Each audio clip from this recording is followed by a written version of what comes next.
जय हिंद दोस्तों, एक बार फिर से स्वागत है आपका हेलो शिक्षा के ऑनलाइन प्लेटफॉर्म पर। दोस्तों, अंतर्राष्ट्रीय संगठन इंटरनेशनल ऑर्गेनाइजेशन से लगातार प्रश्न आते हैं, हर एक परीक्षा में प्रश्न आते हैं। बहुत ही नए तरीके से इनको मैं लाने की कोशिश किया हूं। सारे को अब रटने का दौर गया दोस्तों।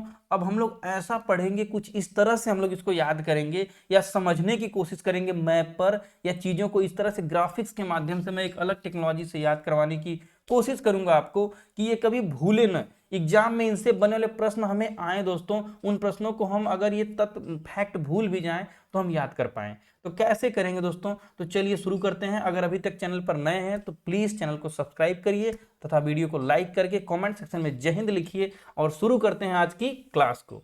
अब देखिए, सबसे पहला संगठन आपके सामने कुछ इस तरह से है। डेटा आप हर जगह पढ़ते हैं, लेकिन यहाँ पर हम लोग डेटा कम पढ़ेंगे, हम लोग मैक्सिमम ध्यान देंगे मैप की तरफ और उसे याद करने की कोशिश करेंगे। जैसे सार्क को आपने देखा, SARC, south Asian association of regional cooperation. अब यहाँ पर देखिए, इसे दक्षेस भी कहा जाता है। हिंदी में क्या कहते हैं दोस्तों? दक्षेस, मतलब दक्षिण एशियन का एक जो है सहयोग संगठन, दक्षेस कहा जाता है। इसमें देश कितने हैं, मैप पर थोड़ा सा आइएगा। यहाँ पर वर्ल्ड मैप का देखिए, ऊपर जो एक साइन लगा हुआ है, नीचे उसको जूम करके मैग्नीफाई करके आपको दिखाया गया है कि यहाँ पर देखिए श्रीलंका, मालदीव, इंडिया, पाकिस्तान, अफगानिस्तान, नेपाल, भूटान, बांग्लादेश। आपने देखा। अब याद कैसे करेंगे, यहां से आप शुरू करिएगा। अभी डेटा नहीं पढ़िए, पूरे मैप को देखिए और समझिए कि सार्क है कहाँ। सार्क एशिया का जो संगठन है। दक्षिण एशिया क्यों कहा जाता है? क्योंकि जब आप पूरा मैप यहाँ पर जब देखते हैं तो एशिया के दक्षिण में है, इसलिए इसको दक्षिण एशिया कहा जाता है। अब इस हिसाब से आप इसको याद करेंगे। यहाँ देखिए, मालदीव, श्रीलंका, भारत, पाकिस्तान, अफगानिस्तान, नेपाल, भूटान, बांग्लादेश। मालदीव, श्रीलंका, भारत, पाकिस्तान, अफगानिस्तान, नेपाल, भूटान, बांग्लादेश। लाइन कैसे गई दोस्तों आपकी? आपने देखा, अच्छे से समझने की कोशिश किया। यहां से हमने लाइन को उठाया, मालदीव, श्रीलंका, भारत, पाकिस्तान, अफगानिस्तान, नेपाल, भूटान और बांग्लादेश।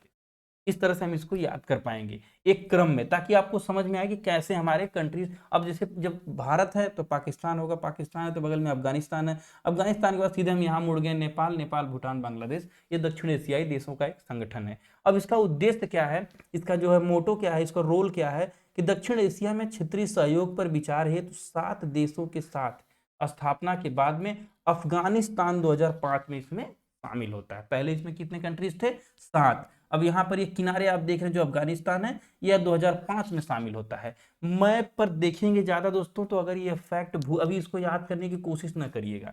अभी केवल आप मैप को पढ़िए और इसको सुनते जाइए, 2-3 बार में याद हो जाएगा। जैसे इसकी स्थापना कब होती है तो 1985 ढाका में सार्क चार्टर के द्वारा, एक सार्क चार्टर होता है जिसके द्वारा जो है उसी चार्टर के पर साइन करके इसकी स्थापना होती है।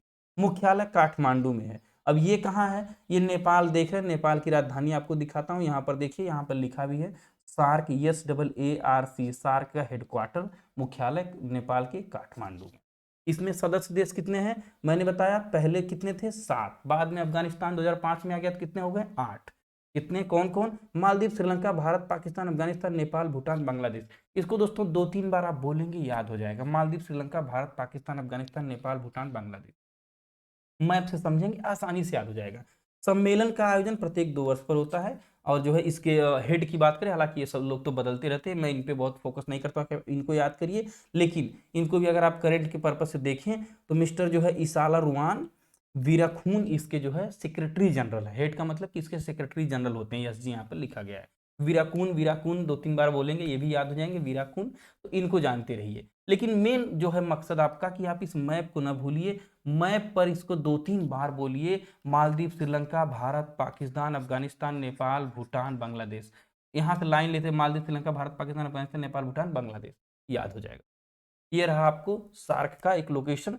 ये देखिए सामने कई तरह से इसी तरह हर एक संगठन का लाया हूं दोस्तों। अब यह पूरे रीजन को देख रहे होंगे आप, जो है एशिया के दक्षिणी रीजन को, कि यह मालदीव है और यह श्रीलंका देख रहे हैं, यह भारत है, यह पाकिस्तान है, यह अफगानिस्तान है, यह नेपाल है, यह भूटान है, यह बांग्लादेश है। एशिया के दक्षिणी देशों का। इधर आप जो है अरबियन सी देख रहे होंगे। एक नए तरीके से दुनिया की सैर कराऊंगा दोस्तों पूरे संगठनों का, इसी तरह से आपको अच्छा लगेगा। बे ऑफ बंगाल इधर आप देख रहे हैं। अब सबसे बड़ा देश भारत है, इस संगठन का सबसे एक आपके माइंडसेट आपको क्लियर होना चाहिए कि भारत और उसके पड़ोसी देशों का संगठन है। एशिया का दक्षिणी तो है ही है, लेकिन साथ में भारत और उसके पड़ोसी देश, उन्हीं का संगठन है। अब एकदम 100% इस बात को भी लागू नहीं कर सकते क्योंकि इसमें चाइना नहीं है, म्यांमार नहीं है, लेकिन आप मैक्सिमम इसी ध्येय से याद करेंगे तो आपके माइंड में 80% डेटा फिट रहेगा कि भारत के पड़ोसी देखिए श्रीलंका यहाँ पर है, पाकिस्तान है ही है, अफगानिस्तान है ही है, इधर नेपाल है ही है, भूटान है, बांग्लादेश है, केवल म्यांमार इधर नहीं, इधर चीन नहीं है, इनके अलावा बाकी सारे देश। ये रहा आपके सामने सार्क। अगला देखिए बिम्स्टेक, बहुत ही इंपॉर्टेंट। बिम्स्टेक में क्या है? Bay of Bengal initiative for multi sectoral technical and economical corporation. इसको समझिए, कोऑपरेशन, सहयोग के लिए बनाया जाता है, सॉरी कॉर्पोरेशन नहीं, कोऑपरेशन। तो अभी कैसे करते हैं, एक दूसरे का सहयोग कैसे करते हैं, इसका उद्देश्य क्या है? सबसे पहले तो कोई भी संगठन बनता है तो उस संगठन का एक मोटो होता है, जैसे मैंने सार्क का बताया कि दक्षिण एशिया में, जैसे आपने देखा कि सार्क का दक्षिण एशिया में क्षेत्रीय सहयोग के लिए। उसी तरह बिम्स्टेक का क्या है कि तीव्र आर्थिक विकास है तो एक इन्वायरमेंट क्रिएट करना, एक सोशल प्रोग्रेस के लिए, तेजी लाने के लिए, सोशल डेवलपमेंट के लिए, कि क्षेत्र में सामान्य हित के मामलों पर सहयोग को बढ़ावा देना। कुल मिला के इकोनॉमिकल डेवलपमेंट, सोशल डेवलपमेंट या और भी जो भी विकास के आयाम हैं उन पर चर्चा करने के लिए यह इन देशों का एक समूह, 7 देश इसमें है। कौन कौन है? Bangladesh, Bhutan, Bharat, Nepal, Sri Lanka, Myanmar, Thailand. अब आप कहेंगे कि इसको कैसे याद करें, तो आ जाइए इसको जरा ऐसे याद करते हैं। यहाँ पर समझिए कौन कौन से कंट्रीज हैं, जैसे कि आपको दिखाया गया है। अब देखिए, यहाँ श्रीलंका आप देख रहे हैं, यहाँ इंडिया देख रहे हैं, नेपाल, भूटान, बांग्लादेश, म्यांमार, थाईलैंड। अब इसका नाम बिम्स्टेक की बे ऑफ बंगाल, मल्टी सेक्टोरल में मतलब बे ऑफ बंगाल का मतलब कि ये बंगाल की खाड़ी आपको दिख रही होगी, यही है ना बे ऑफ बंगाल। कोई नाम रखा जाता है उसका एक पर्पज होता है, तो बंगाल की खाड़ी और उससे सटे जितने भी कंट्री हैं, आप देख लीजिए ये सब, ये वाले पूरे एरिया को बंगाल की खाड़ी और उससे सटे सभी देशों का एक संगठन है जिसे बिम्स्टेक कहते हैं। हेडक्वार्टर बांग्लादेश में है। मैप पर पढ़िए, डेटा अभी मैं आपको दिखाता हूँ वो तो याद ही हो जाएगा आपको, वहां से कोई प्रॉब्लम नहीं है। श्रीलंका को देखा, भारत को तो देख ही रहे हैं, नेपाल है यहाँ पर, क्योंकि अफगानिस्तान, पाकिस्तान, बे ऑफ बंगाल से उनका कोई मतलब है नहीं, उधर अरबियन सी की तरफ है, अरब सागर की तरफ है, तो उससे इनका पूरा जो है कट जाता है रिलेशन।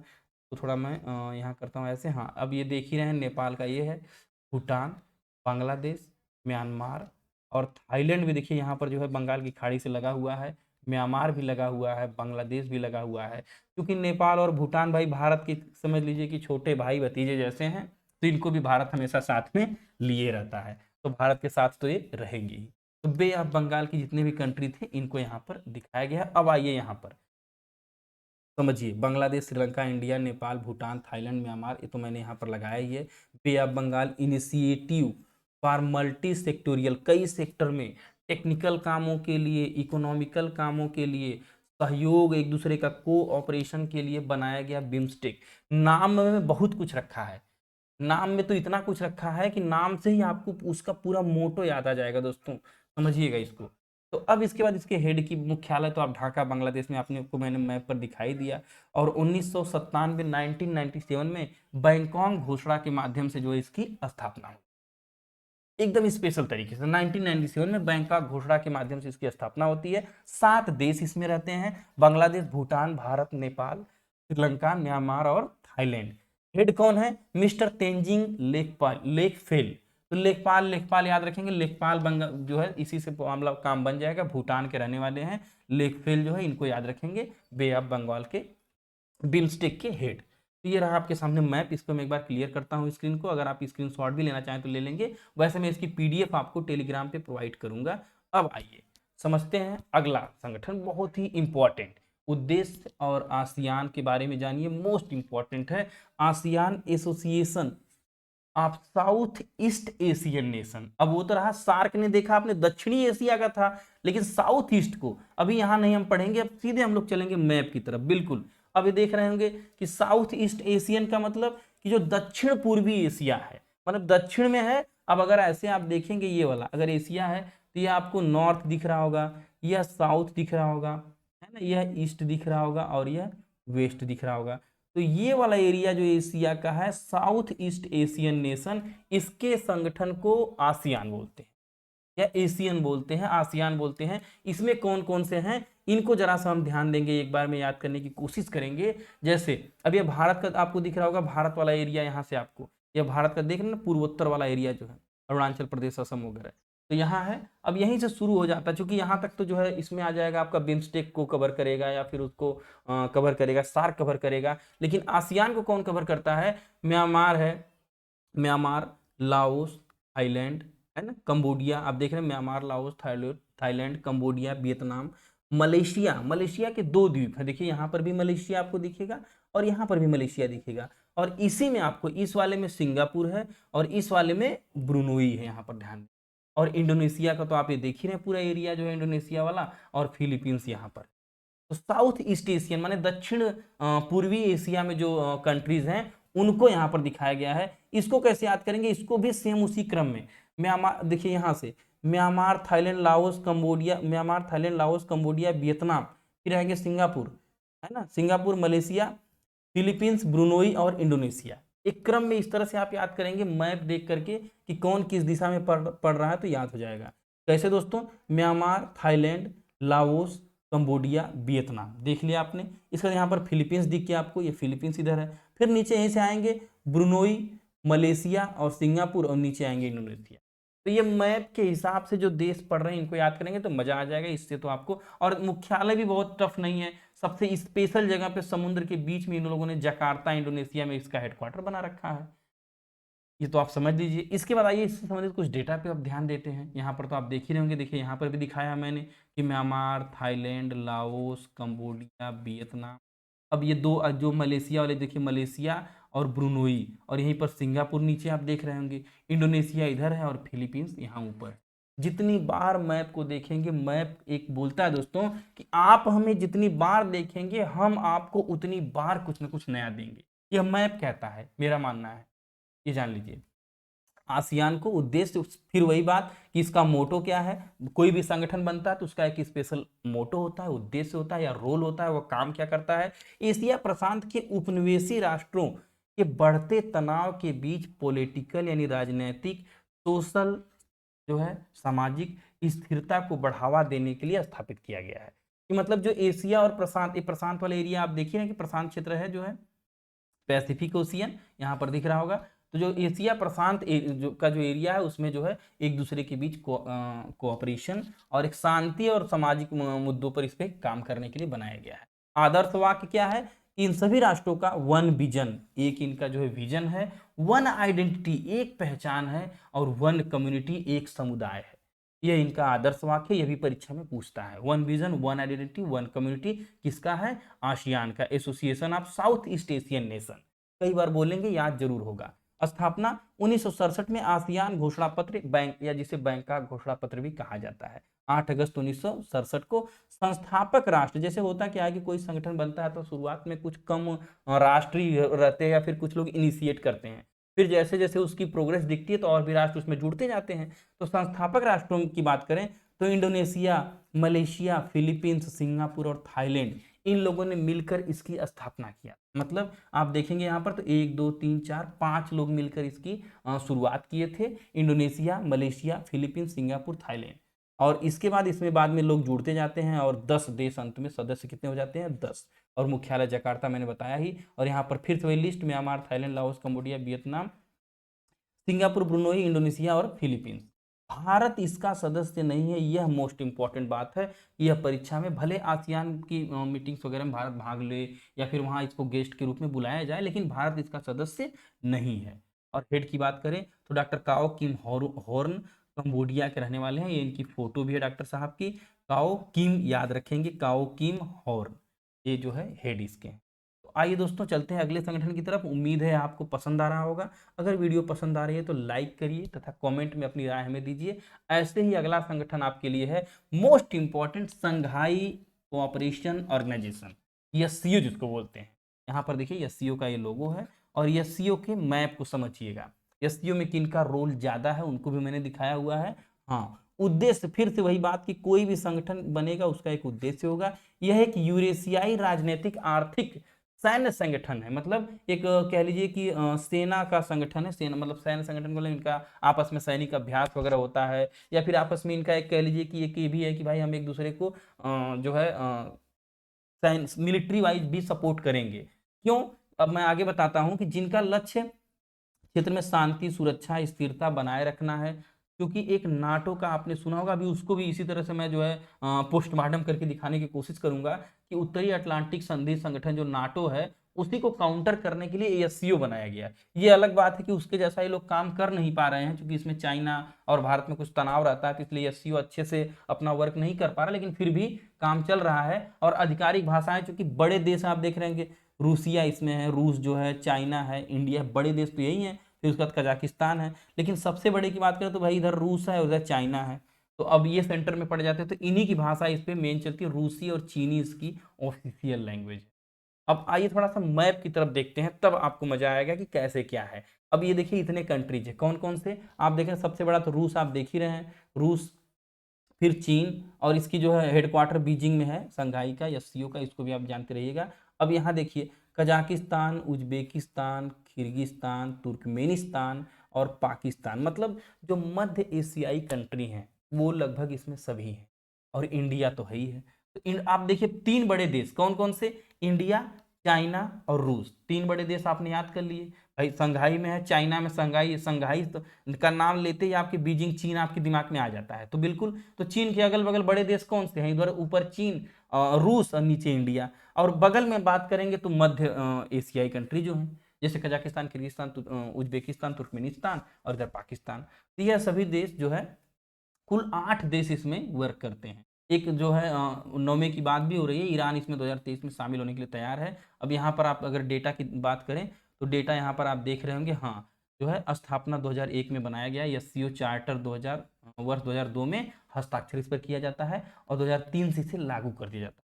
संस्थापक राष्ट्रों की बात करें तो ये जो इनिशिएट करते हैं इसको, कजाकिस्तान, चीन, किर्गिस्तान, रूस और तजाकिस्तान, बाद में इंडिया इसमें जुड़ते हैं। मुख्यालय बीजिंग में है, एससीओ का सचिवालय जहाँ पर जो है इसका बीजिंग में है। पहले 8 देश थे, अभी भी 8 हैं, जिसमें एक जो है ईरान 9वां जो है 2023 में एससीओ में शामिल होने के लिए तैयार है, तो ये जो है 9 हो जाएंगे। भारत और पाकिस्तान बाद में इसमें शामिल होते हैं, ये भी यहाँ पर दिखाया गया है। और हेड की बात करें तो जांग मिंग चाइना के रहने वाले, बाकी जांग मिंग है तो चाइना के रहेंगे ही, ये इसके हेड हैं। India has assumed the SCO chairship for 2023, ये दिया है। हाँ मोदी जी देखिए इनको समझा रहे हैं चाइना वाले जो है भाई साहब को, कि जो है नारियल वगैरह पीजिए, जो है कोरोना वगैरह ना फैलाइए, और जो आप लोग खाते हैं वो सब चीज़ें ना खाइए। और इधर पुतिन को तो आप देख ही रहे हैं, ये भी समझा रहे हैं कि भाई जो मोदी जी ने बताया है वह बात आप मानो। सबकी आपको यहाँ पर फोटो दी गई है। बाकी आप मैप पर समझिए दोस्तों, मेरा मेन मोटो यही है कि आपके माइंड में इन मैप्स को सेट करना है। इन मैप्स को जितनी बार देखेंगे उतना ही आपको याद होगा। सबसे बड़ा देश इसमें देखेंगे तो रूस, इधर चाइना, इधर जो है इंडिया, तीनों बड़े कंट्री। और ऊपर देखेंगे तो सबसे बड़ा लैंडलॉक कंट्री जो है कजाकिस्तान भी इसका सदस्य है। बाकी छोटे छोटे देश जो है तान वाले जो देश हैं, उज्बेकिस्तान, किर्गिस्तान, तुर्कमेनिस्तान और पाकिस्तान इसके जो है कह लीजिए जो है सदस्य हैं। अब आइए देखते हैं G20, G20 मोस्ट इंपॉर्टेंट जो है 2023 में, चूंकि इंडिया लीड भी कर रहा है इसको, तो इसमें जरा देखते हैं क्या है। G20 2023, इंडिया वसुधैव कुटुंबकम, पृथ्वी हमारा परिवार है, one earth, one family, one future, ये जो है 2023 वाले का मोटो है। इसको तो आपने समझा ही, लेकिन अब इसका भी उद्देश्य जानिए, ये क्या है, क्या थोड़ा सा G20 को समझेंगे हम लोग थोड़ा विस्तार से, मैप पर अपना ध्यान थोड़ा सा आप जो है इस पर दीजिए दोस्तों। यह देखिए क्या है, ये जी का मतलब क्या है, 8, 20, 80, 30 होते जाएंगे, इनका तात्पर्य क्या है जरा सा समझने की कोशिश करेंगे। अब देखिए शुरू में क्या था, 7, G7 बना था, आपने नाम सुना होगा G7, Germany, UK, France, Canada, US, Italy, Japan, इन सभी देशों का एक संगठन बना G7, ये देख रहे हैं ना। और ये जो G7 थे ये लगभग कारगर सिद्ध हुए, अच्छा लगा, और सारे लोगों को भी लगा कि भाई इनका वर्क अच्छा है। तो इसमें रूस आ गया, कौन आ गया, रूस आ गया। तो अब ये लोग ग्रुप, जी का मतलब ग्रुप, ग्रुप ऑफ 7 कंट्रीज। तो अब ये रूस जब आ जाता है तो 8 हो जाते हैं, बिल्कुल जाहिर सी बात है कि 7 के बाद कितने हो जाएंगे, 8 हो जाएंगे। तो जब 8 हो जाते हैं तो इसका नाम हो जाता है G8, ग्रुप ऑफ 8 कंट्रीज। उभरती हुई अर्थव्यवस्था, कुछ विकसित अर्थव्यवस्था, कुछ विकासशील अर्थव्यवस्था, ऐसे ऐसे लोगों का ग्रुप बनता है। भाई जैसे यूएस वगैरह को देखेंगे तो भाई विकसित अर्थव्यवस्था, यूएस, जापान, कनाडा, ये लोग विकसित वाले में आ जाएंगे, यूके, इटली। तो इस तरह से फिर अब होता क्या है कि इसकी जो है प्रासंगिकता या कह लीजिए कि इसका जो और भी दायरा बढ़ता जाता है।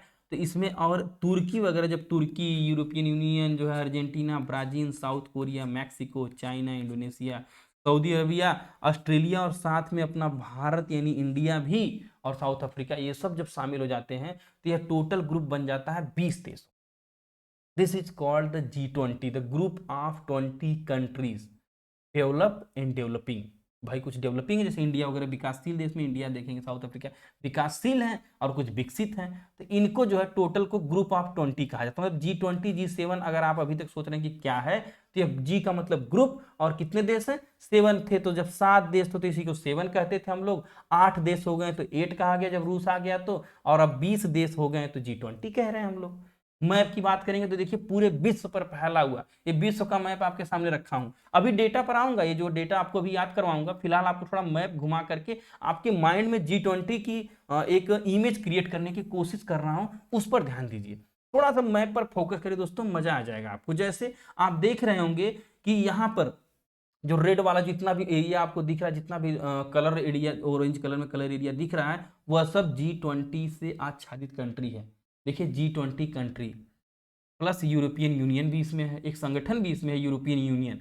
और गेस्ट कंट्री जो है ब्लू कलर से दिखाया गया है, यानी कि ये सब। अब आप देख लीजिए, इंडिया है, इंडिया, पाकिस्तान, अफगानिस्तान वगैरह पूरे कंट्री, नेपाल वगैरह लेकर के यहाँ से है। इधर चाइना वाला रीजन आपको दिख रहा होगा, रूस पूरा पूरा दिख रहा होगा आपको, रूस से टूटे हुए देश पूरे पूरे आपको दिख रहे होंगे, और कुछ यूरोपीय कंट्रीज भी आपको दिख रही होंगी। और अगर इधर, ये तो रहा आपका जो है एशिया, और ये रहा यूरोप। अब यहाँ देखिए ऑस्ट्रेलिया भी पूरा पूरा आपको यहाँ पर जो है, ऑस्ट्रेलिया और इंडोनेशिया वगैरह वाला एरिया पूरा, Australia, Indonesia, Singapore, Japan, south Korea, ये सब है इसमें। इसके बाद अब यहाँ पर अफ्रीका की बात करेंगे, जैसे अफ्रीका वाला रीजन की बात करेंगे, मैप पर जरा ध्यान दीजिएगा। तो अफ्रीका में देखिए साउथ अफ्रीका, और एक कंट्री अफ्रीका में साउथ अफ्रीका, आप ध्यान रखेंगे अफ्रीका से कौन सा है, साउथ अफ्रीका। बाकी गेस्ट कंट्री में जो है घाना वगैरह, घाना है, सेगल है, ये सब गेस्ट कंट्री में है, सेनेगल वगैरह ये इसके गेस्ट कंट्री हैं। और सऊदी अरबिया यहाँ से है, इसको भी याद रखें। अब याद का मतलब कि देखते चलिए, 2-3 बार देखेंगे याद हो जाएगा। एक बार में ना हमें याद हुआ, ना आपको याद होगा, ना किसी को।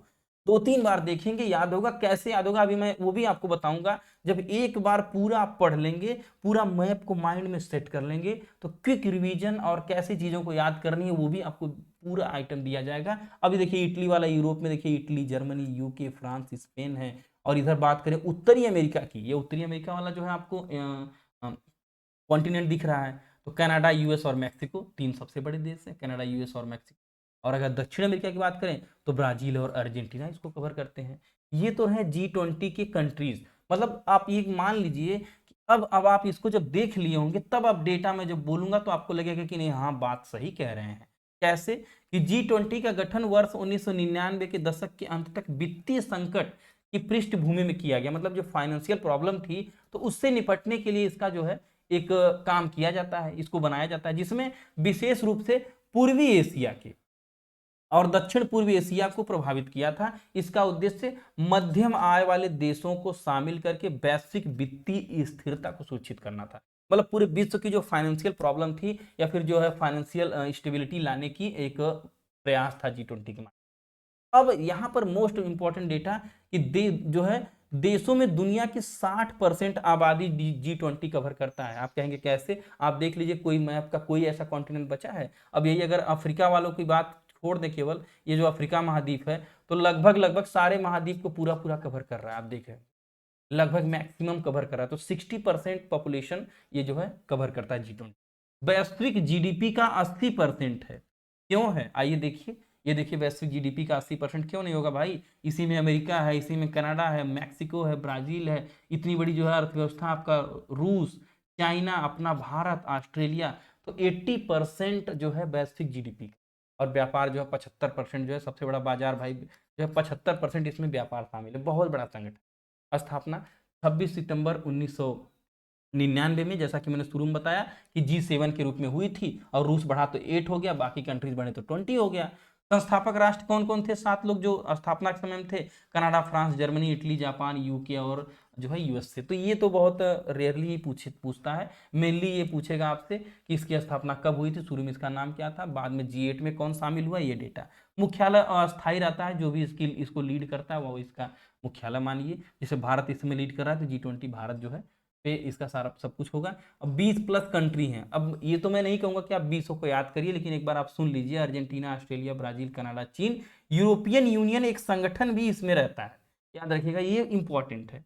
और France, Germany, Bharat, Indonesia, Italy, Japan, Mexico, रूस, सऊदी अरब, दक्षिण अफ्रीका, कोरिया, तुर्की, यूके और संयुक्त राज्य अमेरिका तो है ही है। मोस्ट इंपॉर्टेंट बात यह है कि यूके जो यूरोपियन यूनियन जो है वो भी है। अभी उसके बारे में भी मैं मैप पर बताऊंगा कि यूरोपियन यूनियन में कितने कंट्री हैं, वो भी क्लियर करूंगा। फिलहाल G20 को आपने देखा, ये जो है पूरा डेटा।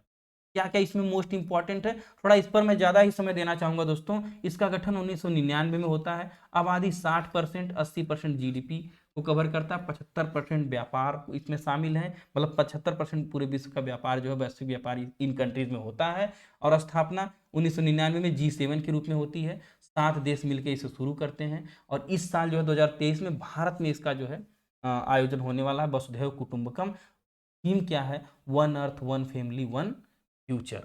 एक पृथ्वी, वन अर्थ मतलब एक पृथ्वी, वन फैमिली एक परिवार, एक भविष्य। और ये तो आप देख ही रहे हैं, मैप आपके सामने स्पेशल तरीके से है कि जिसमें कि 7 देश जब रहते हैं तो G7 कहते हैं, जब 8वां रूस आ जाता है तो G8, और जब 20 हो जाते हैं तो G20। ये आपको पूरा ही है आप सामने, चाहे तो इसको मैं क्लियर करूँ, स्क्रीनशॉट इसको ले सकते हैं। बाकी ये पूरा वर्ल्ड मैप है, इसको भी क्लियर करता हूँ, एक बार इसको भी आप ध्यान से देखिएगा, कौन कौन से कंट्री कहाँ कहाँ से शामिल। मैप को थोड़ा रुक करके देखिएगा, वीडियो पॉज करके देखिए और खुद पढ़ने की कोशिश करिए, माइंड में सेट हो जाएगा आपके मैप। देखिए इधर आप पैसिफिक ओशियन में देख रहे होंगे, इंडोनेशिया और ऑस्ट्रेलिया यहाँ पर है। चाइना को तो देख ही रहे होंगे। बाकी इंडिया को यहाँ देख लीजिए, तुर्की, रूस, जापान, साउथ कोरिया, वियतनाम और सिंगापुर, इधर वाले एरिया। सऊदी अरब और south Africa, Germany, Italy, Norway के देखिए, नॉर्वेडियन कंट्री नॉर्वे और नीदरलैंड है। यूके, फ्रांस और स्पेन है किनारे से, जो है यूनाइटेड किंगडम, फ्रांस और स्पेन, स्पेनिश वगैरह सब है। बाकी इधर की बात करें तो ब्राजील और अर्जेंटीना, कनाडा, यूके और यूएस और मैक्सिको, ये सब आपके सामने पूरा मैप है दोस्तों। अब आइए नाटो की बात करते हैं। मोस्ट वायरल कंटेंट आप 2022-23 भाई, नाटो आप जान ही रहे हैं, जो है रूस यूक्रेन का जो मसला चल रहा है उसमें नाटो की अहम भूमिका है। तो नाटो नाटो का जो है आवश्यक और अस्थायी उद्देश्य राजनीतिक और सैन्य साधनों द्वारा अपने सभी सदस्यों की स्वतंत्रता और सुरक्षा की रक्षा कर। जैसे आप जानते हैं कि यह एक सैनिक संगठन है, ठीक उसी प्रकार कि मैंने आपको जो है बताया था कि सैनिक संगठन जो है कि एक दूसरे की रक्षा करेंगे, मतलब ये सभी देश मिलकर अपनी सेनाओं के माध्यम से एक दूसरे देश पर अगर आक्रमण होता है तो उसकी सेफ्टी के लिए अपनी सेना प्रोवाइड करेंगे। सैन्य संगठन है। रूस इसका विरोध भी करता है, आप जानते हैं अच्छे से। यूक्रेन जब शामिल होने की बात किया तो रूस जो है उसकी क्या हालत कर रहा है वो आप देख। स्थापना की बात करें नाटो की, तो अब ध्यान दीजिएगा, इसमें इंपॉर्टेंट डेटा है। और अगर ऐसे मैप पर आएंगे तो देखिए ये नाटो की जो है मेंबर कंट्री और उसके पार्टनर कौन है, कौन इसमें शामिल होना चाह रहा है, सबको अलग अलग कलर में दिखाया गया है। नीचे यहाँ पर इसको जो है संकेत यानी इसका इंडिकेशन दिया गया है। नाटो ब्लू कलर से मेंबर कंट्री, माने ये वाला जो एरिया है आप देख रहे होंगे, पहले मैप को देख लीजिए फिर कंटेंट पे चलेंगे। ये वाला एरिया आप देखिए पूरा नाटो के मेंबर कंट्री, मतलब यूके, स्पेन, फ्रांस वगैरह को ले लीजिए, और इधर जो है कनाडा ले लीजिए, जो है अमेरिका ले लीजिए। ये सब जो है मेन इसमें अमेरिका लीड करता है, आप जानते हैं अमेरिका ज़्यादा इस पर वर्क करता है। तो ये जो है नाटो के यूरोप और उत्तर मतलब यूरोपियन कॉन्टिनेंट और उत्तरी अमेरिका कॉन्टिनेंट, ये इसके मुख्य जो है कह लीजिए कि मेंबर्स हैं। मेंबर जो है मेंबरशिप एक्शन प्लान, जो कौन कौन से हैं जो प्लान कर रहे हैं इस कलर से, और येलो कलर वाले इंडिविजुअल पार्टनरशिप एक्शन प्लान और पार्टनरशिप फॉर पीस। जैसे रूस को इसमें पार्टनर बनाया गया है शांति के लिए, तो कोई मतलब नहीं, शांति अब रूस उसको मानेगा वानेगा नहीं। बाकी पूरा डेटा आपके सामने है। ग्लोबल पार्टनर की बात करें इसके कौन है, तो ऑस्ट्रेलिया वगैरह देखिए, ग्रीन कलर वाले ग्लोबल, ऑस्ट्रेलिया है, पाकिस्तान है, अफगानिस्तान है, इधर जापान है। ये देखिए ये वाला जो है, ये सब जो है मलेशिया वगैरह, ये सब इसके ग्लोबल पार्टनर है। इसको जरा से ध्यान रखिएगा। अब आइए यहाँ से हम आते हैं इसके यहाँ पर डेटा पर। इसमें कितने देश है दोस्तों, 30 देश है। अभी फिनलैंड भी शामिल होने की बात कर रहा है, शायद वो शामिल भी हो जाएगा। 30 देश इसमें है जो है 30 सदस्य देश हैं। संस्थापक राष्ट्रों की बात करें तो Belgium, Denmark, France, Iceland, Italy, Luxembourg, Netherland, Norway, पुर्तगाल, यूके और अमेरिका, यही इसके जो है संस्थापक राष्ट्र हैं। लेकिन टोटल कंट्री आपके लिए देखिए, अब होता क्या है कि दक्षेश, आसियान, सार्क, ब्रिक्स, इन सबसे तो ज्यादा डेटा पूछेगा, लेकिन नाटो, यूरोपियन यूनियन, ये जो थोड़ा हमारे एशिया से दूर वाले हैं, इनसे केवल आपके मुख्यालय, कितने देश हैं, इसका हेड कौन है। तो जींस देख रहे हैं, जींस पहन के आप घूमिए तो नाटो में भाई जींस छोटा हो गया है, तो नाटो मैंने छोटा जींस, तो जींस स्टोलनबर्ग इसके जो है हेड है, इनका फोटो आप यहाँ देख रहे हो। मैप आपके सामने नाटो का है। अब आइए एक मोस्ट इंपॉर्टेंट जो है संगठन, यूरोपियन यूनियन, ईयू, जो मैंने बताया कि यूरोपियन यूनियन आपके जो है G20 में भी शामिल एक संगठन है। तो इसका उद्देश्य क्या है, कमजोर सदस्य देशों के जो है लोगों के जीवन स्तर को ऊपर उठाने एवं आर्थिक परिस्थितियों में सुधार लाने के लिए यूरोपियन यूनियन की स्थापना की। जैसे कि हर संगठन का लगभग यही है कि economical development, social development, cultural development, कुछ इस तरह से लगभग एक कॉमन मोटो है। तो इसको आप जानते रहिए। स्थापना कब होती है, 1 नवंबर 1993 में, 1 नवंबर को 1993 में मास्ट्रिच नीदरलैंड में इसकी स्थापना होती है। यह मैप आपके सामने यूरोपियन यूनियन का दिख रहा होगा, देख लीजिए कि जो है नॉर्वे को छोड़कर यहाँ पर फिनलैंड है, स्वीडन है, एस्टोनिया, लातविया, लिथुआनिया, जो बाल्टिक कंट्रीज हैं। तो लगभग लगभग यूरोप के सभी देश इसमें, मैक्सिमम, सभी तो नहीं मतलब मैक्सिमम कंट्री इसमें, फ्रांस, इटली, जर्मनी, बड़े पोलैंड, रोमानिया, बुल्गारिया, हंगरी, तो बड़े बड़े जितने भी कंट्री हैं वो सब इसमें शामिल हैं।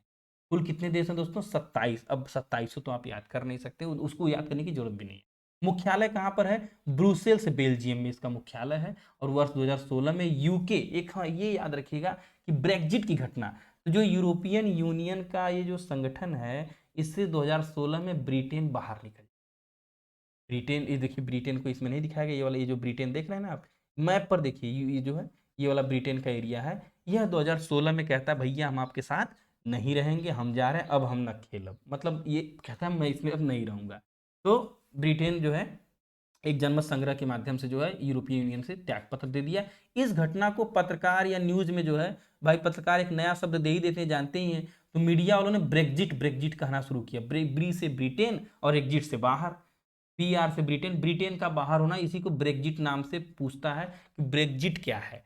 तो ब्रिटेन का एग्जिट हो जाना, कहां से एग्जिट हो जाना, यूरोपियन यूनियन से एग्जिट हो जाना।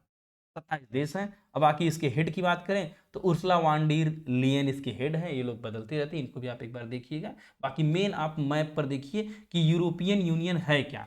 दोस्तों संगठनों को याद करना, रटते रह जाना, आप अभी तक रटते रह गए, वो याद नहीं होगा, लेकिन जब मैप पर उसको देखेंगे वह है कहाँ, देखने की मेमोरी सुनने पढ़ने की मेमोरी से 20 गुना तेज होती है। तो जब मैप पर आप देखेंगे तब आपको याद होगा।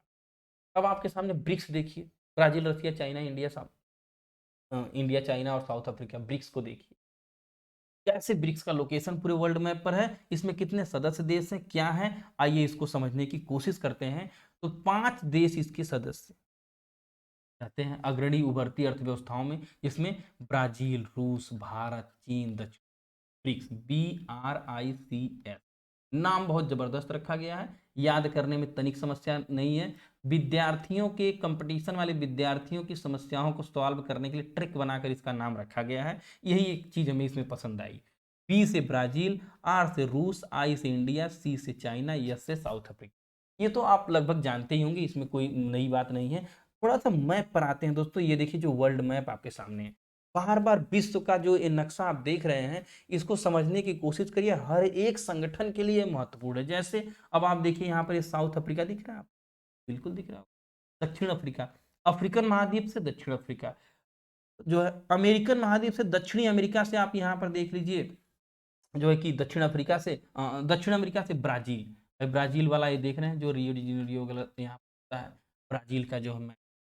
दक्षिणी अमेरिका से कौन दोस्तों, एक देश है ब्राजील, और अफ्रीका से कौन सा देश है, एक देश है साउथ अफ्रीका। यहीं से तो होकर अंग्रेज आते हैं, इधर से निकल करके यहाँ पर जो है, तो साउथ अफ्रीका से ही तो केप ऑफ गुड होप वगैरह यहीं पर है।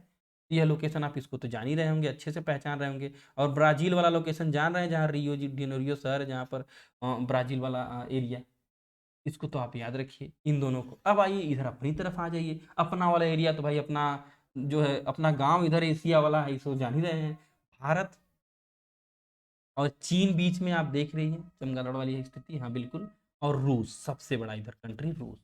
तो भारत चीन रूस इधर से ले लीजिए एशिया की तरफ से, और अफ्रीका से आपने साउथ अफ्रीका को देख लिया, और यहाँ से आपने Brazil.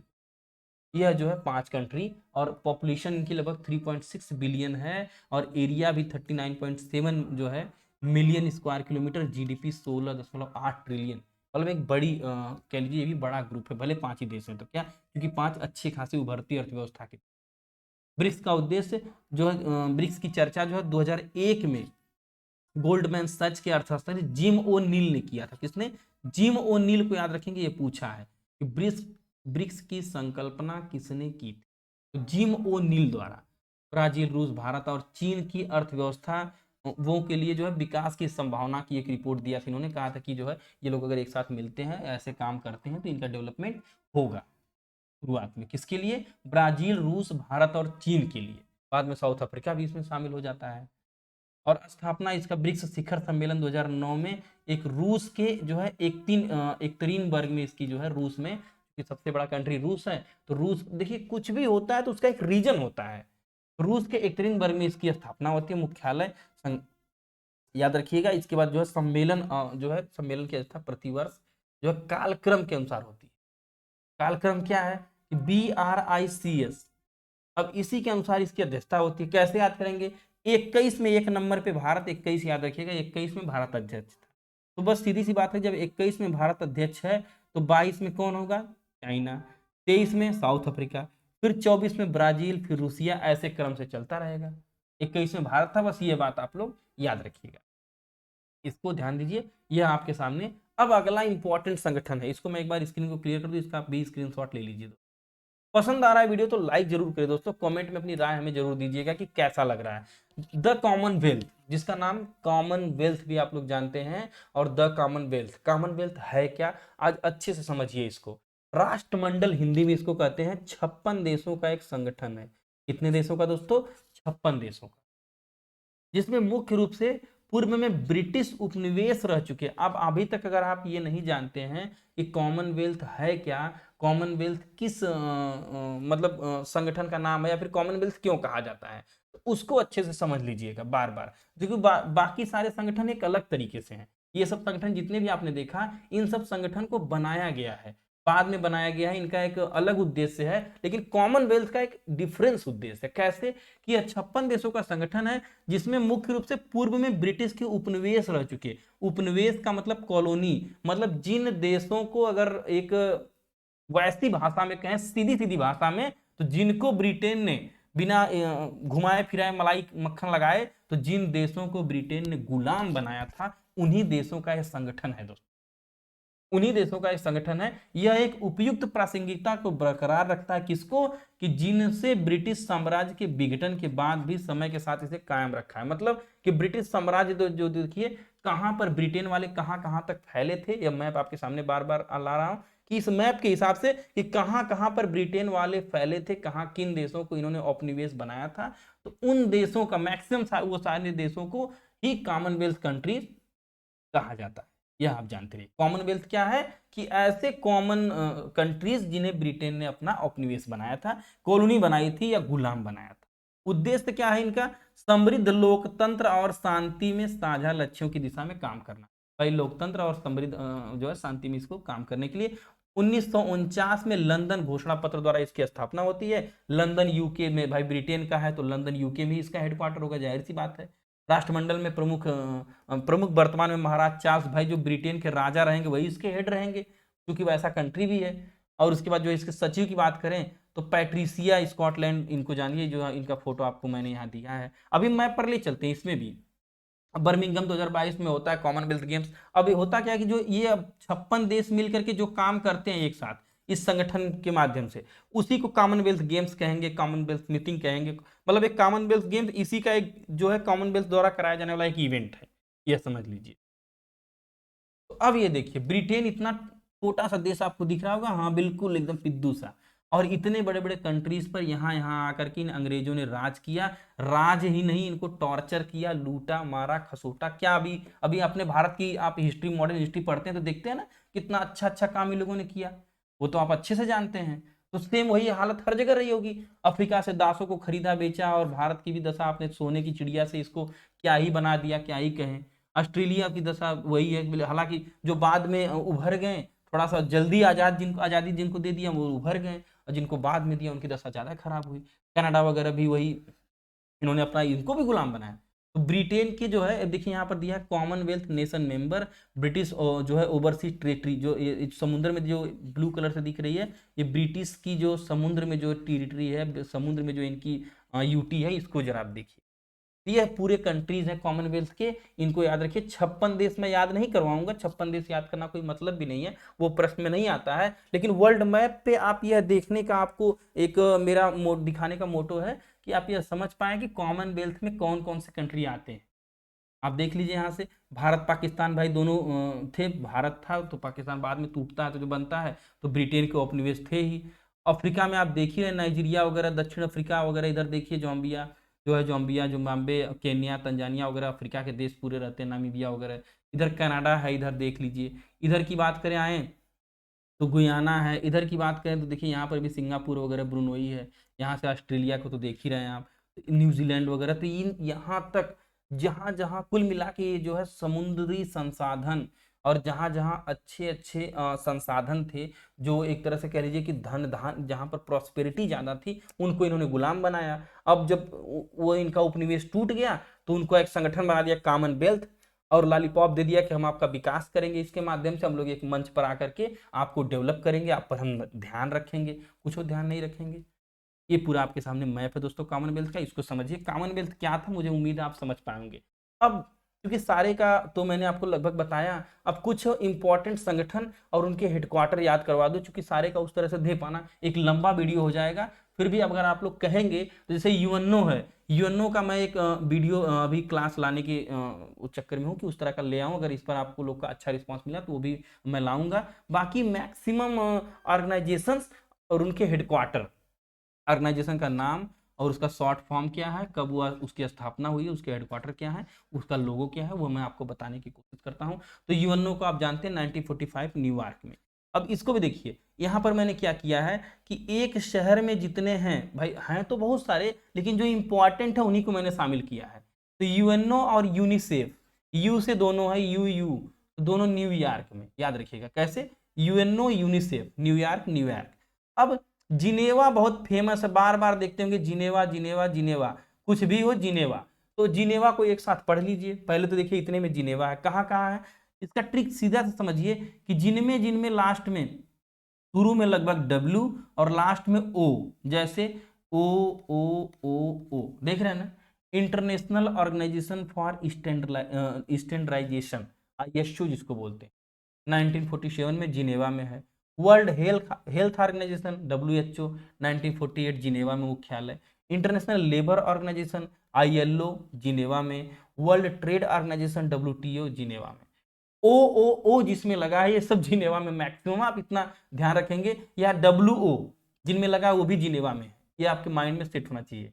World Health Organization, World trade Organization, ILO, IS, Geneva के ये सब जो है पूरे थे। अब इसके बाद अंकटाड की बात करें तो अंकटाड जिसको बोलते हैं United nation conference for trade and development, व्यापार वगैरह की बढ़ावा के लिए अंकटाड 1964 जिनेवा में, ये भी एक है, याद रखेंगे। यूनेस्को की बात करें, United Nation Educational Scientific and Cultural Organization, UNESCO जो विश्व विरासत वगैरह में शामिल करता है, तो भाई एक कल्चरल और साइंटिफिक एक जो संस्था है, 1945 में पेरिस में इसकी स्थापना होती है। Organization for petroleum exporting country, OPEC बार बार पूछता है। ओपेक जो है कहां पर दोस्तों, वियना। ओपेक कहां पर हेडक्वार्टर है, वियना में। और आईएमएफ की बात करें तो वाशिंगटन डीसी, आईएमएफ याद रखें, इंटरनेशनल मॉनेटरी फंड, आईएमएफ 1945 में। इसी तरह वर्ल्ड बैंक की बात करें तो विश्व बैंक, वाशिंगटन डीसी। एक जगह सबको लाने की कोशिश किया, वाशिंगटन डीसी, वर्ल्ड बैंक 1944 में। एफएओ रोम इटली, एफएओ कहाँ है, रोम इटली में 1945। बाकी वाशिंगटन डीसी वगैरह यूएसए में, आप इसको जानते ही हैं। और इंटरनेशनल ओलंपिक आईओसी, ये भी इंपॉर्टेंट है। इंटरनेशनल ओलंपिक कमेटी की बात करें तो ल्यूशाने स्विट्जरलैंड में, ओलंपिक 1894 में, पुराना संगठन है। और इसके बाद एक WWF, world wild life fund for nature, प्रकृति की सुरक्षा के लिए वर्ल्ड वाइल्ड लाइफ फंड। तो ये भी ग्लैंड स्विट्जरलैंड में है, एक जगह स्विट्जरलैंड में। कितने कितने, आईओसी और डब्ल्यूडब्ल्यूएफ। और आईसीसी की बात करें तो दुबई यूएई में आईसीसी का हेडक्वार्टर है, इसको भी आप जानते रहिए। मोस्ट इंपॉर्टेंट है, इसको भी आप एक बार देखिएगा। जिनेवा में आईएसओ, डब्ल्यूएचओ, आईएलओ, डब्ल्यूटीओ, यह याद रखिएगा। और न्यूयॉर्क में यूएनओ, यूनिसेफ। यह मोस्ट इंपॉर्टेंट है, हर परीक्षा की जान है। बाकी तो आप सब एक बार देख लेंगे, सबके लिए सब इंपॉर्टेंट है ही है।